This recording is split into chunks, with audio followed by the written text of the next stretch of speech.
Hey everybody, good morning, afternoon, good night, whatever time it is that you're looking at it. I got my new mount. I'll turn around and show you here in a second, but I'm just picking up my load in Covington, Indiana, and I will be heading to Romulus, Michigan, which is just outside of Detroit. And yeah, give this new mount a try. I'll try to get some shots going out the window as well. Maybe you guys can get some cool views. See what I'm seeing. I tried a little bit ago. The only downside is, for some reason, when I do the front facing, it ends up putting zooms in a little bit, which is fine, but I won't get the whole view of the hood and everything like that. Yeah, I'm just literally at the customer still pulling out, so that's why I don't have my seatbelt on or anything like that. But I will be getting it on here in a second, so don't you worry. So tell me what you think in the comments, what you think about this new mount, the angle and stuff. I can always put it up higher, I can put it down lower. Have a whole lot of options of choice with this one. I don't know how much sturdier it's going to be. I thought the phone mount that comes with it was going to be a little bit stronger, or the camera mount, I should say. But yeah, I guess we'll find out how much it's going to be any bouncier, or yeah. Kind of like that you can see out the window. That's kind of cool.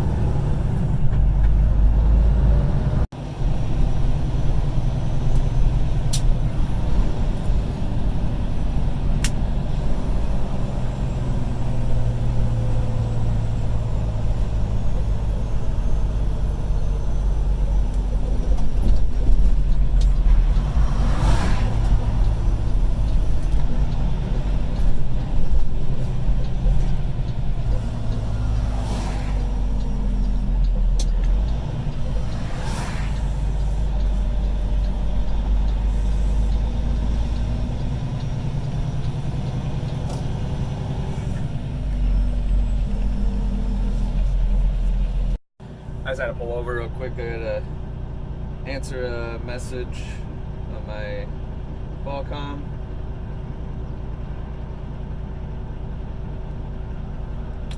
And yeah, I don't know, leave in the comments, let me know if you like that view. I know it seems a little zoomed in. You don't get to see the mirror over there, because this is what it looks like going out the front. I know you don't get to see that mirror over there. Which is not a big deal really, I think, but I don't know, some people, because it's pretty much from the center of the hood over here. I'm trying to angle it just right.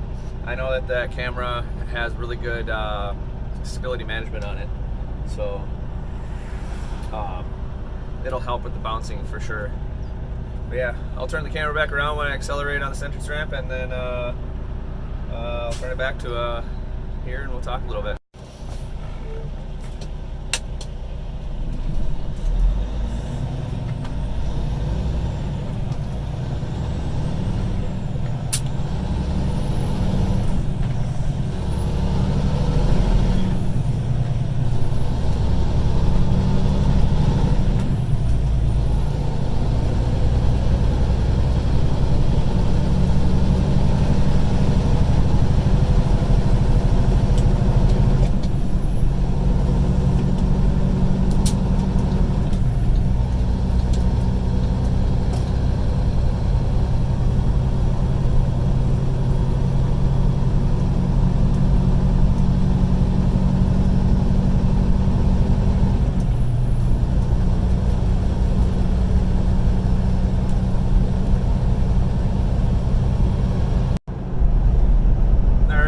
Not too sure how that looked, but I'll review it later.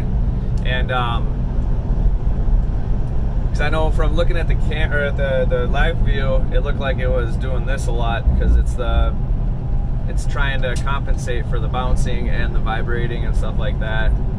So I don't know how well that's going to work. I wonder if I turn the stability management off, if that helps on it. But we'll figure this out together. we're all working at this, and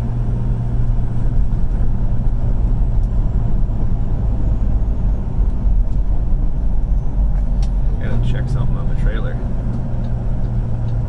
It's making a noise.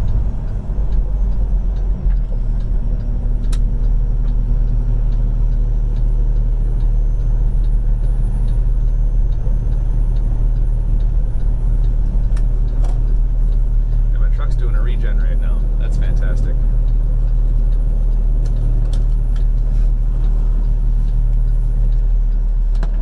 Alright, I'll be right back. I'm gonna go check this out. There's mud stuck in one of the rims. The part of the trailer was in flooded water, so I couldn't really see the wheel. Got that taken care of. Let's roll. This is 4th gear now, 5th, 6th, we'll split it, 7, 8. I got a 13 speed in here. I don't know if you guys remember me saying that or not, but go back down to 6th, low. It's the way it works, it's kind of confusing. Like I said, I'll go through and I'll actually do a video when I can get the angles right. Actually, it might even work good with this mount because it can angle down. It'd be kind of cool. We split. I only have a 10,000 pound load on right now, so we don't really need to worry about splitting too much, splitting the high gears.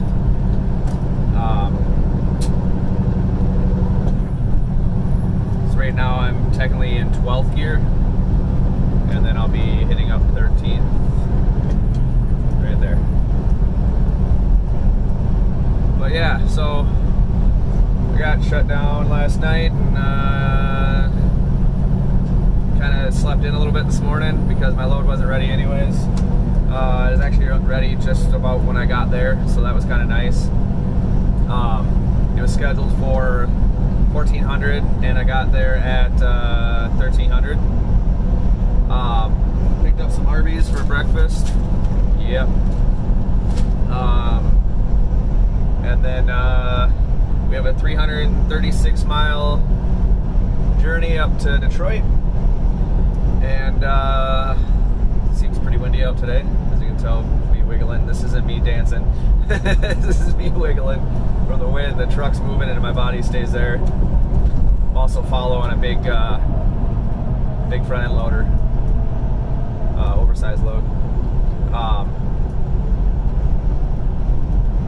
But yeah, so let's get this load delivered.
Stuck behind this guy for like 3 miles now, and every time I get a chance to pass him, I'm in a no passing zone.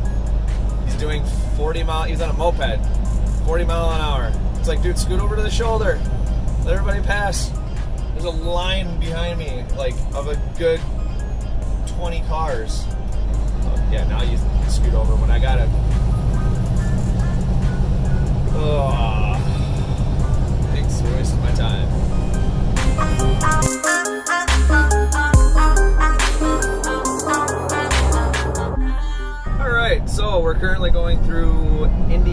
Indianapolis. Their roads are just as amazing as everywhere else. Actually, they're not that bad. They do have their issues here and there, but they're getting better. Indiana's side roads they definitely leave something to be desired. That's for dang sure.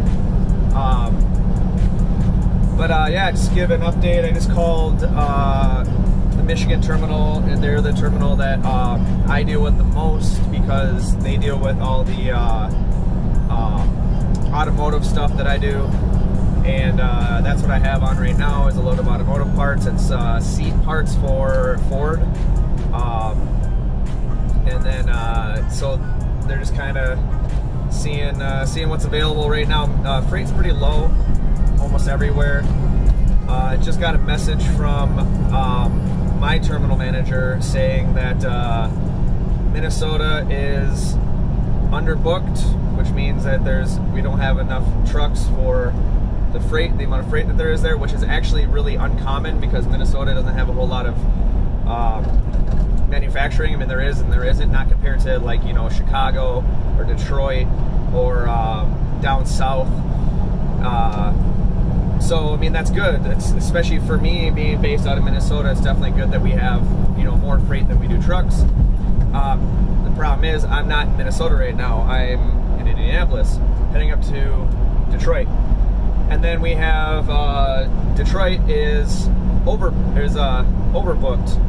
I think it's, yeah, I forget which way it goes, but anyways, Detroit has more trucks than freight right now, at least, you know, the trucks in the area, not based out of that terminal. And that's bad for me because that's the direction I'm heading. And then he said that Chicago is about even right now, which is good because that means that chances of getting a load there are decent, not pretty much helpless. Which are the main areas that I go to? Memphis, if I remember right, last week was okay. It wasn't the greatest, but I was still able to run. I do have my passport now. I have a passport card that instead of having to carry the book, the card allows me to be able to drive to any place, any country. The book is for flights. They have the new license, your license card. If you get the enhanced license, if I remember right, I think it's the enhanced one. That's the one that essentially is the same thing as having a passport card. And the passport card is attached to your license, and then you can use your license as a means to drive across the border to Canada or Mexico. So you don't always have to carry around your actual passport book. So now that I have that, I am able to, we haul a lot, Chrysler actually does a lot of manufacturing of their parts up in Canada. My Ford Flex that I have is actually, that was made in Canada as well, or assembled in Canada. I know a lot of parts are made there too, even though they say it's domestic. It's domestic to North America, I guess, call it that. But yeah, so that'll be nice. It'll open up another door, I should say, for me to be able to get a little bit more, maybe get a little more miles. I'm just trying to play catch up right now because that last couple of weeks that have been kind of slow freight. Also having to have something repaired on my truck every single weekend has been killing me. It's been I saved up. Luckily, I have a maintenance account, and I put 20 cents for every mile that I drive. I put 20 cents into my maintenance account, and that allows for me to have money in an account that I use to repair my truck, which helps me out for budgeting, because then, you know, that's just money that I know that is there and safe, and I'm not having to worry about, you know, accidentally spending it or, you know, paying a bill with it or anything like that. I know it's going to be available to do the repairs that I need to have done. But luckily I've had that, but unfortunately, because every single weekend I've had to have repairs done. Granted, this last weekend I did the repair myself. I still had a AC line that needed to be fixed and replaced, and that ended up costing money as well. So knock on wood, I go a couple weeks without having to get any repairs done. But I mean, when you get close to 1 million miles on the chassis and everything else, except for the motor, because the motor still, the motor has only like 460, 470,000 miles on it, because that was replaced when the truck only had 474,000 miles on it. The engine had a issue from the manufacturer. Luckily, I had the extended warranty on my truck, 500,000 mile warranty, and my engine pretty much blew up. It didn't go boom, but it malfunctioned enough where I had dash lights on, stop engine light on.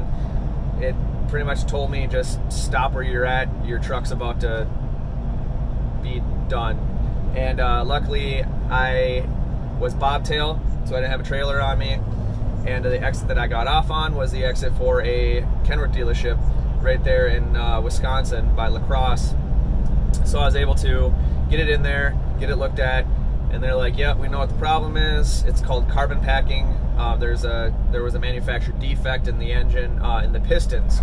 Whoever, the company that made the pistons for Cummins, had a manufacturer defect in the design, and the carbon from, you know, the fuel burning and stuff like that wasn't getting, it was sticking to the top of the piston. And what happens is these engines are very high compression. That's how they create their ignition. It was creating too much compression, and when you create too much compression into something, as you know, with anything, if you go like this, you can, you know, you're creating compression, you're pushing the air out. Well, that's what's happening in the motor, except for instead of it going out the valves like it's supposed to when the valves open up, on the compression stroke, the extra compression that was being created by that small little bit of carbon that kept building up. This is exaggerated, but kept building up, had to go somewhere, so it goes out the piston, down the walls where the piston rings are at, starts spreading out the piston rings, which pretty much acts like sandpaper at that point on the cylinder. Made that smooth, so then now I'm bypassing a bunch of oil. Oil is coming up through that now, and I was burning like 3 gallons of oil a week. It was bad. But I was trying to save up my money to get a in-frame done, to get my engine rebuilt, and luckily then, luckily but not luckily, the motor ended up blowing, and I was 26,000 miles from my warranty being up. That is literally 1 month, or a little bit less than 1 month of me driving. So if it would have happened a month later, I would have had to pay out of pocket. And a new engine on this, the guy told me at the dealership, it was called a long block that they put in, which is everything on it. The only thing that took from my old engine was my power steering pump, and my alternator, and my AC pump. And all 3 of those have been replaced since. The AC pump actually just was replaced 2 weeks ago. But anyways, they ended up having to do a long block, and that cost $60,000. So that's how much I would have had to save up. That would have been crappy. I pretty much would have had to hang it up. There's no way I would have been able to afford that at that time, because I was only in the truck for 3-4 years at the time. 3 years, I think, at the time. But yeah, so that's the story behind the motor. That kind of went off on a weird tangent with that. But yeah, so we're heading up there, waiting for a call back. I just got messages on my Qualcomm. That might be my next load. Find out what we're gonna do next, but I'll keep you posted. Seriously, I'm digging this this angle. It just seems like it's a lot more natural. You don't have as much of the steering wheel in the view, so that's kind of nice. So yeah, that next the messages I got, that was my next load. We're picking up at our terminal in Detroit, which is awesome because it's literally right down the road, two exits down the road from where I'm making the delivery for this one. And then going to Streetsboro, Ohio. which is just outside of Cincinnati, if I remember right. I'd have to look at a map, but I know it's only about 200-300 miles away, which is perfect because I'm gonna have about 5 hours left of driving after I deliver this load, which ends up being about 300 miles. So that'll be nice. It'll be a whole day's worth of drive finally, and they're both equally light loads. This one's only 10,000 pounds. The next load, it says in the computer, it's 12,000. So I'm okay with that. It'll definitely help try to recuperate a little bit of the lost money from Friday. I told you, when I told you this has its ups and downs, I'm telling you, this is one of the ups right now. I'm always nervous when things actually end up starting to work out. It always makes me nervous when they do, because eventually, well, like I say, what goes up must come down. I just knock on wood. Let's hope it doesn't. Anyways, let's crank the tunes and keep on trucking.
So we're at the Ford Distribution Center.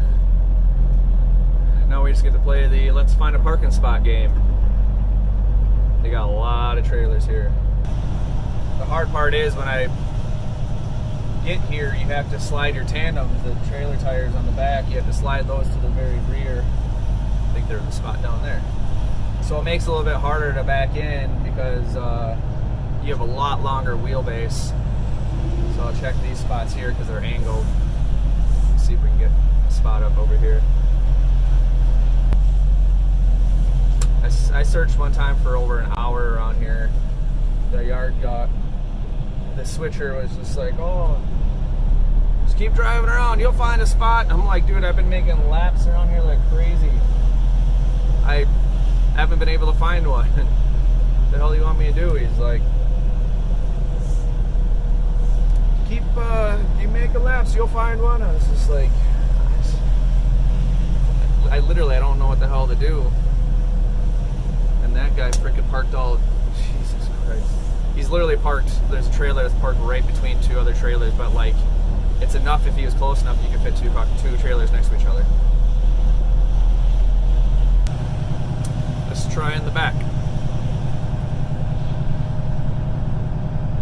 They get railroad shipments in, so they gotta go over these railroad tracks right here, and they come in this building right over here. You can see those doors are actually garage doors for trains.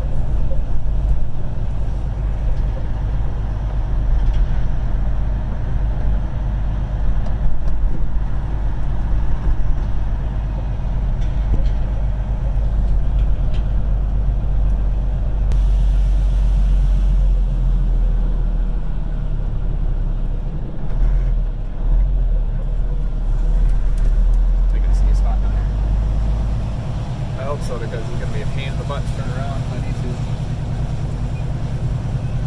This is tiny in here.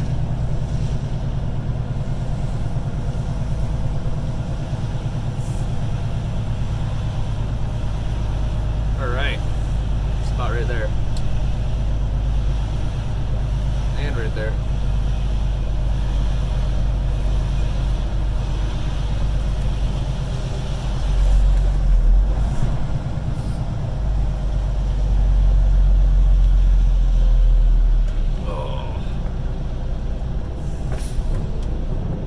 Make it to the backup.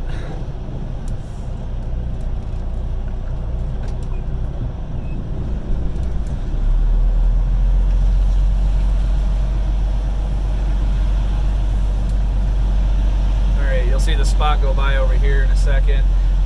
I gotta realign myself because my tandems are all the way to the back, so that's the spot right there. Since this is so tight, let's see if we can make this work.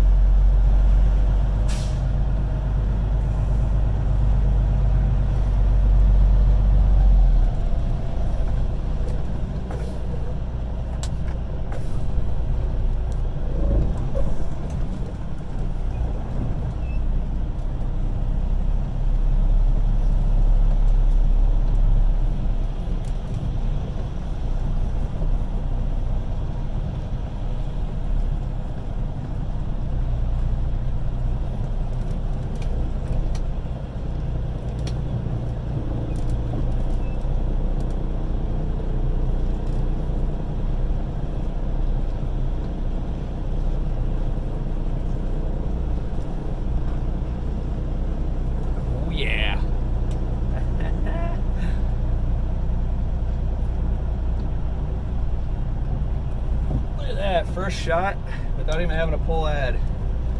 That's what I'm talking about. Yes, I said a boot like a Canadian.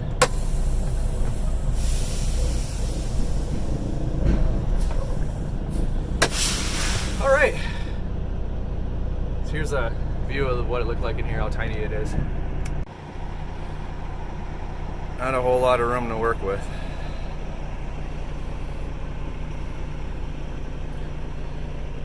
This spot, but that's where I turned around right there.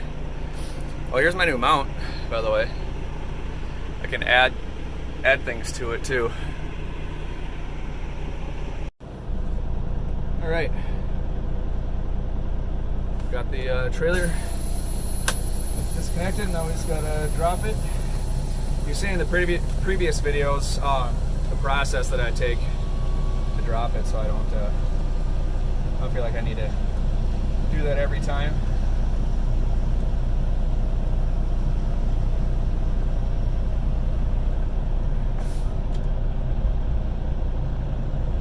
Switcher drive in front of me, and just as I'm trying to pull forward, he just goes up and he like stops and starts to kind of slowly go by. No, don't worry about me, guy. It's not like I need to freaking move.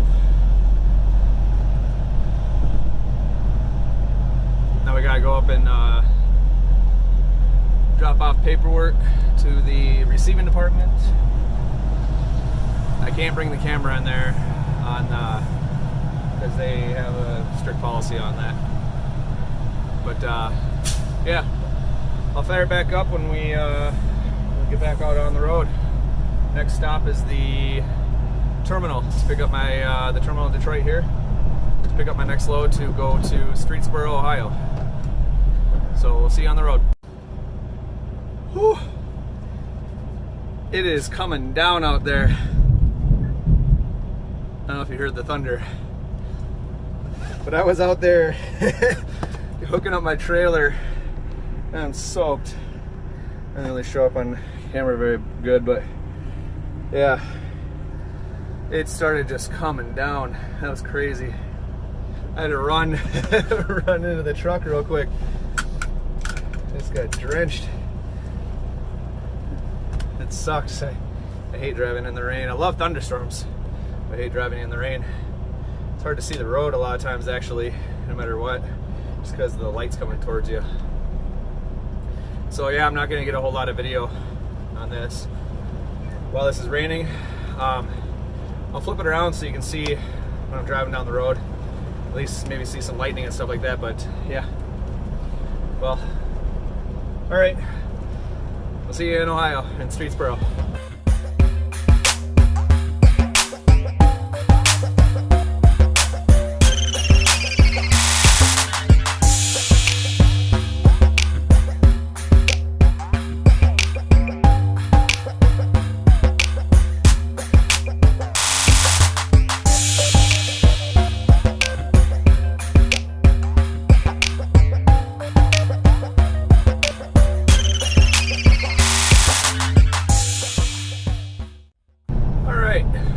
Got the load delivered in Streetsboro at the Mopar there.